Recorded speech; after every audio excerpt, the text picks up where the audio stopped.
عزیز طلبہ، مختصر سوالات کے جوابات کیسے لکھنے ہیں؟ بورڈ کے پرچے میں یہ ایک اہم سوال ہوتا ہے کہ درج ذیل سوالات کے مختصر جوابات تحریر کریں۔ عموماً مختصر سوالات کے جوابات میں جو غلطی کی جاتی ہے وہ یہ ہوتی ہے کہ جوابی کاپی پر آنسر شیٹ پر سوال بھی لکھ دیا جاتا ہے اور جواب بھی۔ مثلاً 8 سوال ہیں، ان میں سے 5 کرنے ہیں۔ اب 5 سوال آپ اگر جوابی کاپی پہ لکھیں گے وہ اچھا خاصا وقت لیں گے۔ اس کے بجائے اگر صرف سوال کا نمبر دیا جائے اور نیچے جواب لکھ لیا جائے تو یہ بہترین طریقہ ہوتا ہے۔ دیکھنے والا، پیپر چیک کرنے والا، جو چیکر ہوتا ہے، جو ممتحن ہوتا ہے، وہ سوال نہیں پڑھا کرتا، وہ صرف جواب پڑھتا ہے۔ اس لیے سوال لکھ کر اپنا وقت ضائع نہیں کرنا چاہیے۔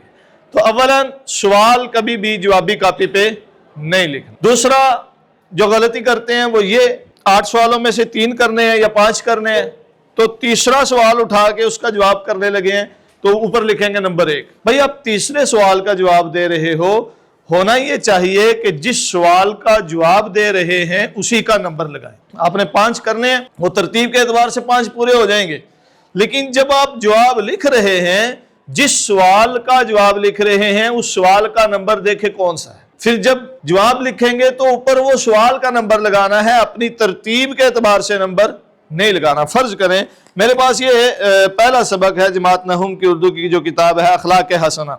اخلاق حسنہ کے یہاں 5 سوال ہیں۔ 5 سوالوں میں سے یوں سمجھ لیجیے کہ 5 سوال آپ کے بورڈ کے پرچے میں آئے ہیں۔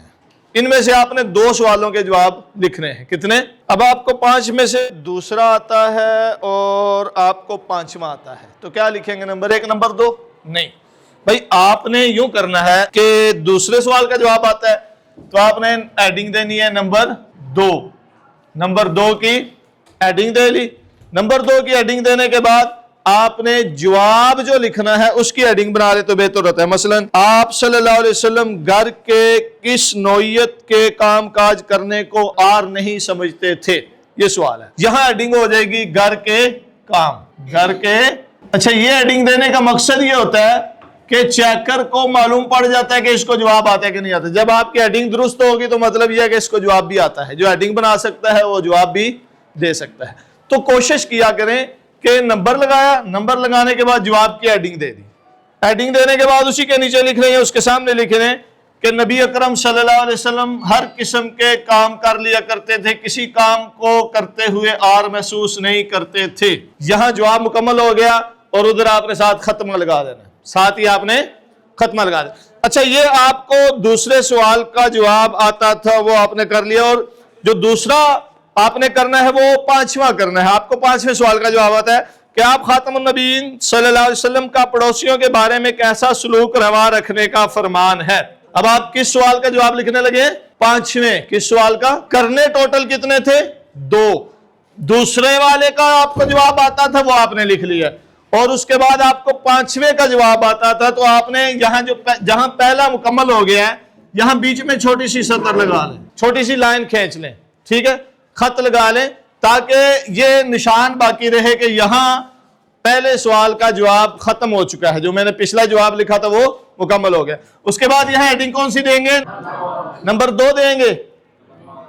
کیا دیں گے؟ نمبر 5، کہ ہم 5ویں سوال کا جواب لکھ رہے ہیں۔ جو کوسچن پیپر میں 5واں سوال ہے اس کا جواب میں لکھ رہا ہوں۔ جو کوسچن پیپر میں سوالیہ پرچے میں سوال نمبر 5 تھا، یہ اس سوال کا جواب ہے کہ پڑوسیوں کے بارے میں کیسا سلوک روا رکھنے کا حکم فرمایا ہے۔ پڑوسیوں سے سلوک، یہ ایڈنگ ہو جائے گی آپ کی۔ اچھا، یہ ایڈنگ جب ہوگی تو آپ نے ساتھ ہی اس کا جواب لکھ لینا، اس کے سامنے لکھیں یا اس کے نیچے سے شروع کریں۔ سمجھ آگئی بات کی؟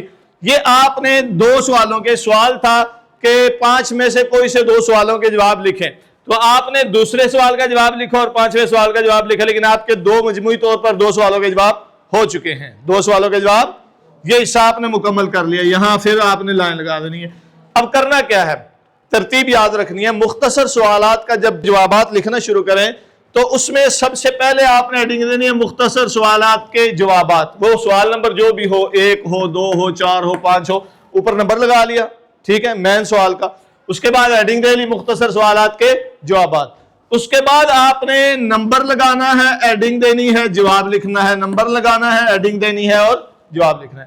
اور ہر سوال کے جواب کے بیچ میں یہ چھوٹی سی بیچ میں لائن کھینچ لینی ہے، بیچ میں تھوڑا سا خط کھینچ لینا ہے جو فرق کرے کہ یہاں یہ سوال کا جواب مکمل ہو گیا ہے اور یہاں سے دوسرا سوال شروع ہو رہا ہے. بات سمجھ آ گئی بات کی؟ اس میں بنیادی طور پر کتنے کام ہیں؟ ایڈنگ دینی ہے، اس کے بعد پھر نمبر لگا کے ایڈنگ دے کے آنسر لکھیں، نمبر لگا کے ایڈنگ دے کے آنسر لکھیں، اور بیچ میں خط کھینچتے جائیں، بیچ میں لکیر لگاتے جائیں، فرق کرتے جائیں. سمجھ آ گئی بات کی؟ مختصر سوال کا جواب لکھتے ہوئے یہ بات ذہن میں رکھنی ہے کہ جتنی بات پوچھی گئی ہے اتنا ہی جواب دینا ہے. اپنی طرف سے اس کو بڑھا چڑھا کے لمبا کرنے کی کوشش نہیں کرنی. مختصر سوال کا جواب بھی مختصر ہی ہوتا ہے، وہ 2 سے 3 سطروں میں، بعض دفعہ ایک ہی جملے میں جواب مکمل ہو جاتا ہے. اور جواب ہمیشہ مکمل دینا چاہیے. آدھا جواب آپ کے سوال میں موجود ہوتا ہے، یہ بڑی غلطی کرتے ہیں. مثلا یہ پہلا سوال ہے جو کتاب میں، کس سے پوچھا گیا کہ حضور انور صلی اللہ علیہ وسلم کے اخلاق کیسے تھے؟ اب جواب میں لکھا ہوگا حضرت عائشہ. یہ درست ہے جواب؟ نہیں، یہ جواب نامکمل ہے. جواب مکمل جملے کی صورت میں دینا ہے. ایسے جواب نہیں دینا جو نامکمل جملہ ہو. ایسے جواب نہیں دینا کہ آپ نے صرف ایک لفظ لکھ دیا اور سمجھا کہ میں نے درست جواب دیا ہے، یہ صحیح ہو گیا. نہیں، جواب دینے کا طریقہ یہ ہوتا ہے کہ جس طرح سوال ایک جملے کی صورت میں ہے، اسی طرح جواب بھی ایک مکمل جملے کی صورت میں ہونا چاہیے. کس سے پوچھا گیا حضور انور صلی اللہ علیہ وسلم کے اخلاق کیسے تھے؟ جواب حضرت، اب دیکھیے گا سوال میں ہی جواب ہے، حضرت عائشہ رضی اللہ تعالی عنہا سے پوچھا گیا کہ حضور اکرم صلی اللہ علیہ وسلم کے اخلاق کیسے تھے. کس سے، یہ 2 لفظوں کی جگہ حضرت عائشہ لگا دیا، باقی پورا سوال ہی جواب بن جاتا ہے. اکثر سوال میں ہی جواب موجود ہوتا ہے، یا یوں کہہ لیجئے کہ آدھا سوال جو ہوتا ہے نا وہ جواب بن جاتا ہے. آدھا سوال کیا ہو جاتا ہے؟ اس لیے جواب جب بھی لکھنا ہے مکمل جملے کی صورت میں لکھنا ہے. جملہ کیسے بنانا ہے وہ آپ کو سوال میں سے ہی مل جائے گا، وہ آپ کو سوال میں سے ہی سمجھ آ گئی بات کی. تو مختصر سوال کا جب جواب لکھنے لگیں تو جواب اس پیٹرن کے مطابق ہونا چاہیے، اس طریقہ کار کے مطابق ہونا چاہیے. جواب اتنا ہونا چاہیے جتنا پوچھا گیا ہے، اور جواب مکمل جملے کی صورت میں ہونا چاہیے. وہ جملہ آپ کو سوال میں سے ہی مل جائے گا، اس کو مکمل جملہ بنا کر جواب کی صورت میں آپ نے تحریر کر لینا ہے. بات سمجھ آ گئی؟